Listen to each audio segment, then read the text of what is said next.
নমস্কার, আপনাদের সবাইকে স্বাগত। প্রতিনিয়ত ভারত তার সক্ষমতা আরও বাড়িয়ে চলেছে। দেশের নিরাপত্তাকে মাথায় রেখে এবার ভারত তার সামরিক সক্ষমতার ক্ষেত্রে একটি গুরুত্বপূর্ণ মাইলফলক ছুঁয়েছে। 27,000 ফুট উচ্চতায় প্রতিরক্ষা গবেষণা ও উন্নয়ন সংস্থা সফলভাবে দেশীয় মিলিটারি কম্ব্যাট প্যারাসুট সিস্টেম বা MCPS মোতায়েন করেছে। এই MCPS হচ্ছে একমাত্র প্যারাশুট যা ভারতীয় সশস্ত্র বাহিনী ব্যবহার করেছে। এই প্যারাশুট 25,000 ফুটের বেশি উচ্চতায় স্থাপনে সক্ষম।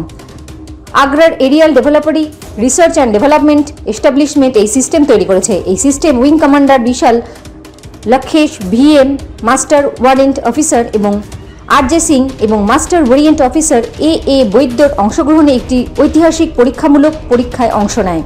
এই প্যারাশুটগুলির সফল এবং নিরাপদ অবতরণ সিস্টেমের কার্যকারিতা এবং উন্নত কৌশলগত বৈশিষ্ট্যগুলি প্রদর্শন করে।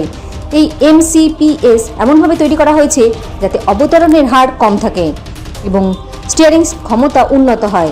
এর ফলে প্যারাট্রুপাররা সঠিকভাবে চলাচল করতে এবং নির্ধারিত অঞ্চলে নিরাপদে অবতরণ করতে পারবেন।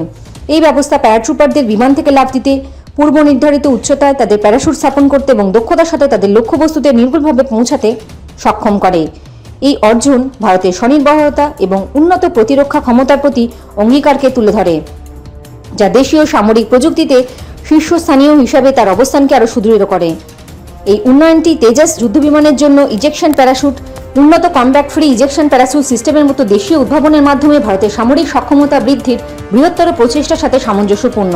এই অগ্রগতিগুলো বিদেশি সরবরাহকারীদের উপর নির্ভরতা হ্রাস এবং অত্যাধুনিক প্রযুক্তির মাধ্যমে প্রতিরক্ষা খাতকে শক্তিশালী করার উপরে ভারতের কৌশলগত মনোযোগকে তুলে ধরে। জয় হিন্দ, জয় জওয়ান, জয় কিষান।